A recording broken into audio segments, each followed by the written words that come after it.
Ones. And welcome to the Unity of Claremont Sunday lesson for September the 6th, 2020. Today we're beginning a new series on relationships, beginning with The Five Love Languages, a book by Dr. Gary Chapman.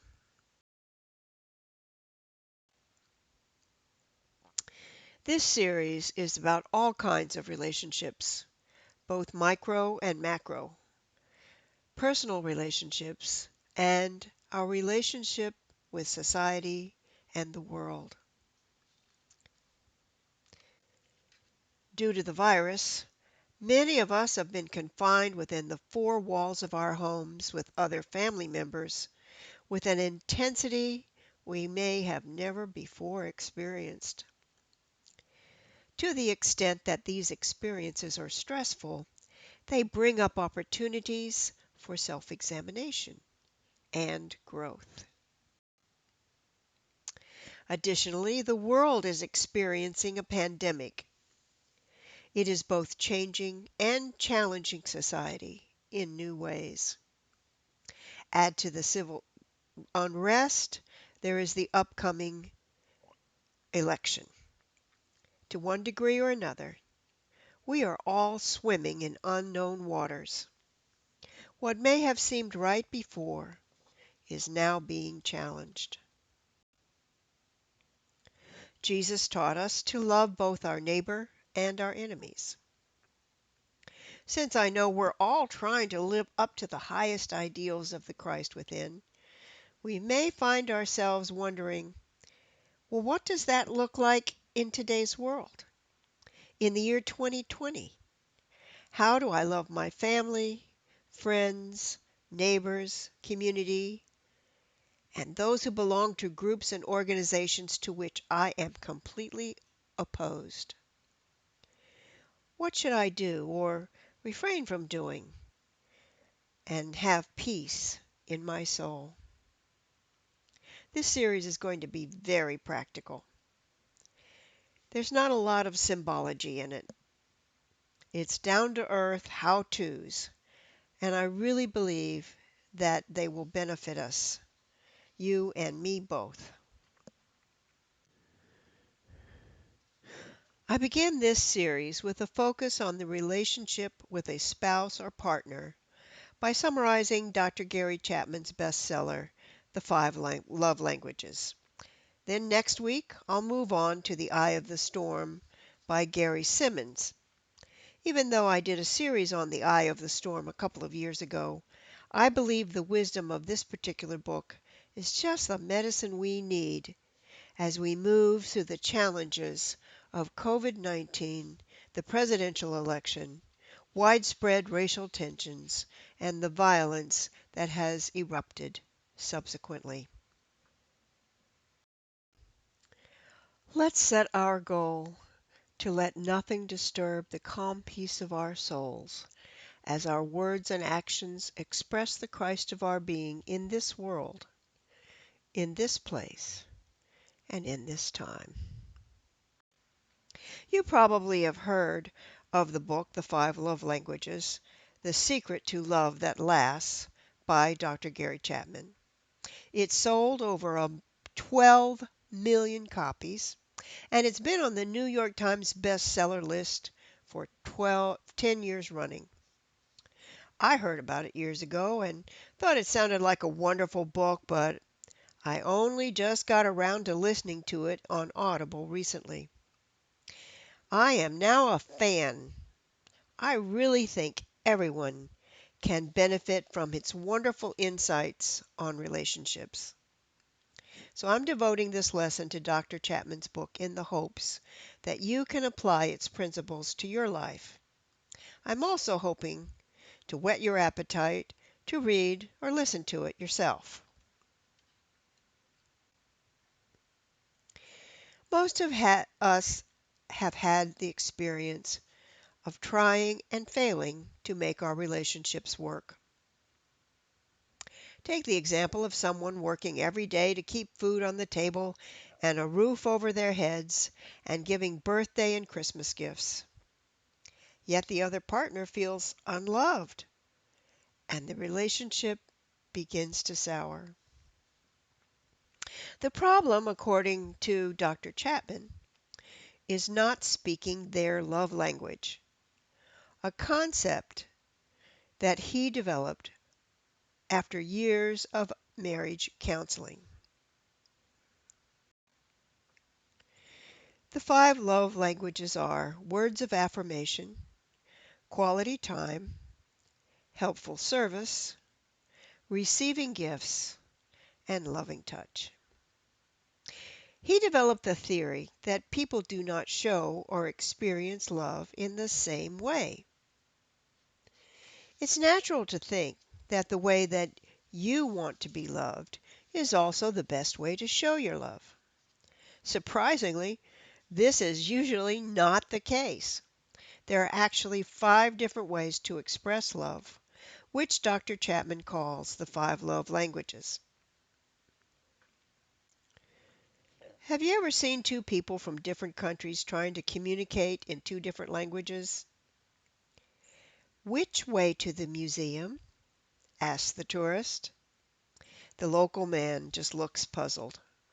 So the tourist tries harder to communicate by speaking louder and slower. "Which way to the museum?" "Which way to the museum?" This is not only not going to work, but actually may elicit either fear or anger in the locals. The tourist just has to find a way to communicate in the language of the locals. He can get a translation app on his phone, travel with someone who speaks the local language, or memorize a few common phrases most needed by tourists. But repeating the same question over and over again in the same words will not work, and yelling will not work. Likewise, if if working hard to support your family and giving gifts does not make your partner feel loved, getting a second job to make more money and giving more gifts or more expensive gifts will not work either. Yet that is just exactly what is very often done, because we've not been taught that different people speak different love languages. It turns out that relationships work best when both understand how best to give and receive love. You have to find out what actions speak love to your partner and then do those actions. You also have to know what actions speak love to you and communicate that to your partner so that he or she can reciprocate. This is the recipe for success, and Dr. Chapman explains exactly how to understand and discover both your love language and your partner's love language in simple, easy, and easy to digest examples and directions. The 5 love languages are words of affirmation, quality time, receiving gifts, acts of service, and physical touch. Here are some examples. Examples of words of affirmation are just saying "I love you," genuine compliments, and saying "I appreciate you" often. Now, every love language also has a negative side. There are things that will cause your partner to feel unloved. To the person who feels loved by words of affirmation, insults are especially hurtful. The second love language is quality time.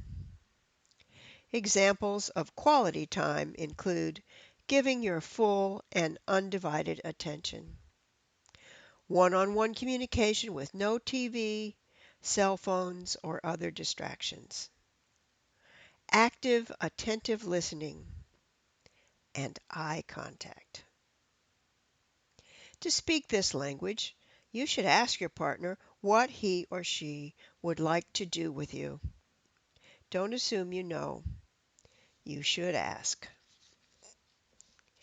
The opposite of this language are canceled dates, failure to listen, and too much time spent working or absorbed in activities that don't include your partner. The next love language is receiving gifts. While we all like to receive gifts, for some people it is essential to feeling loved. The thoughtfulness and effort that goes into the gift is far more important than the expense. A card or picked flowers can mean more than diamonds. The opposite of this love language include things like missed birthdays and anniversaries and thoughtless gifts.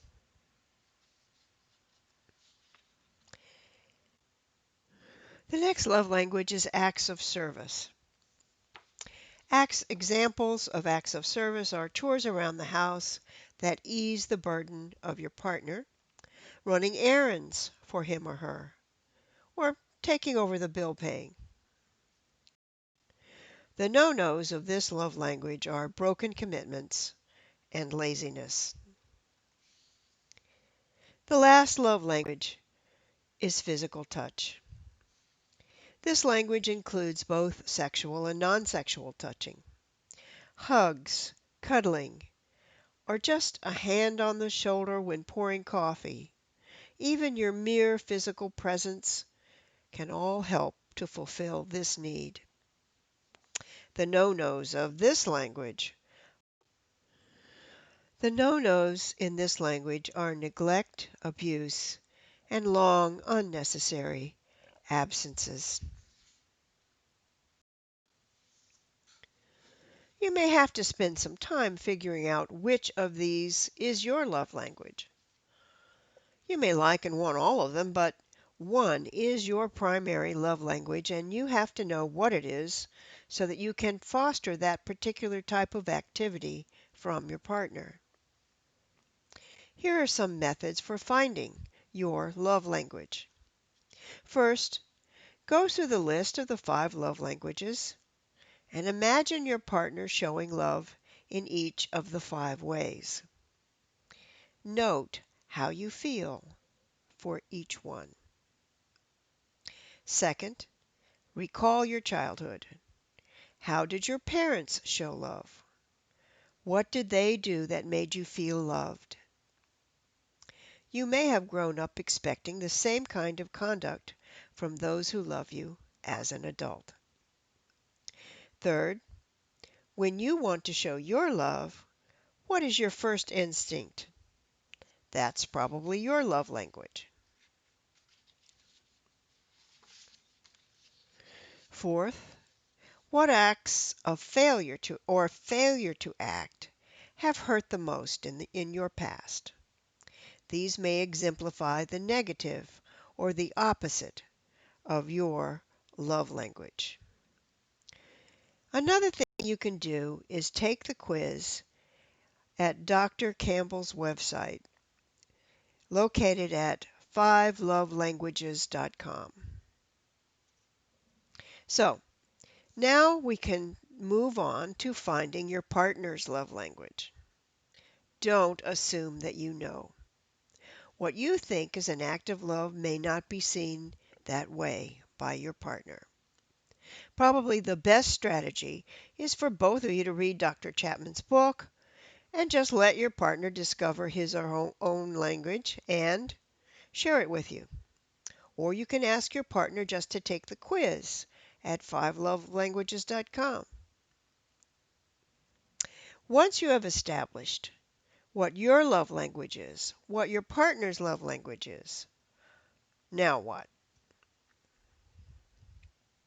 Well, once you know your partner's love language, well, now what?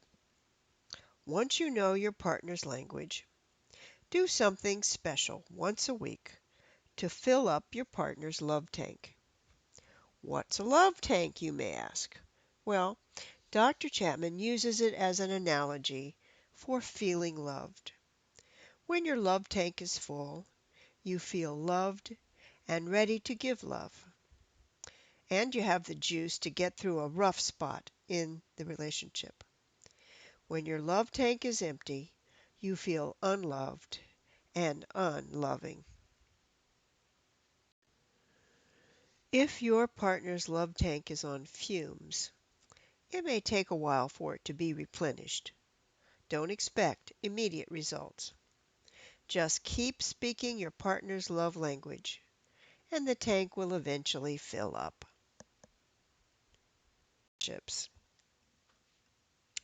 Falling in love is largely brought on by involuntary, instinctive attraction rather than logical choice. After that phase of the relationship has run its course, the average is about 2 years, some couples complain that the love is gone. Then they either just live in a loveless relationship or they decide to move on. But there's a third choice. You can choose love. You can choose to speak your partner's love language. You can invite your partner to speak your love language. And Dr. Chapman gives examples of how to make this work. Once both love tanks are full, voila, love is reborn. Failed marriages become success stories. Do the actions, and the feelings will follow. If you think these ideas might be helpful to your relationship, even if you're in a happy relationship and you just want to be a better partner, I encourage you to get the book. Amazon carries it in new, used, paperback, Kindle, and Audible editions. He presents his ideas and insights clearly and in everyday language.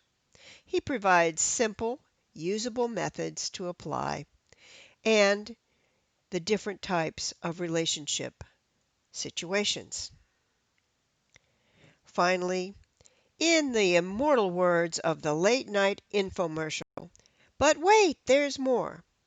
Dr. Chapman has written books that address other types of relationships using the basic principles of the 5 love languages, including the 5 love languages singles edition, the 5 love languages of children, building love together in blended families, and the 5 love languages of appreciation in the workplace. In conclusion, I invite you to think of a time when you felt both loved and loving. And now, holding that feeling, please join me in affirming: I spread love to those around me, and it returns to me in abundance. Amen. So be it, and so it is. So next week, we will continue this series on relationships by exploring the wonderful book, The Eye of the Storm. If you have it, I encourage you to find it, dust it off, and maybe read a chapter or two before next week's lesson. If you don't have it, you can order it from Smile Amazon and have it before next Sunday. What is Smile Amazon?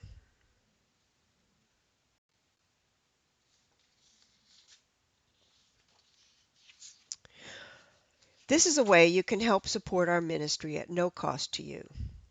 Simply go to smile.amazon and choose Unity of Claremont as your charity. Thereafter, always go to smile.amazon instead of just Amazon to do whatever shopping you normally do with Amazon, and a percentage of whatever you spend will be donated to us. Of course, you are always invited to join me every Wednesday at 7 p.m. for our beautiful Singing Crystal Bowl meditation at the Women's Club at 655 West Broome Street. We're still meeting indoors until the heat subsides. Finally, you can send your love offering checks made out to Unity of Claremont, to Unity of Claremont, Post Office Box 641, Mineola, Florida 34755. So, till we meet again, this is Nancy Willingham wishing you a happy, safe Labor Day weekend and a wonderful week.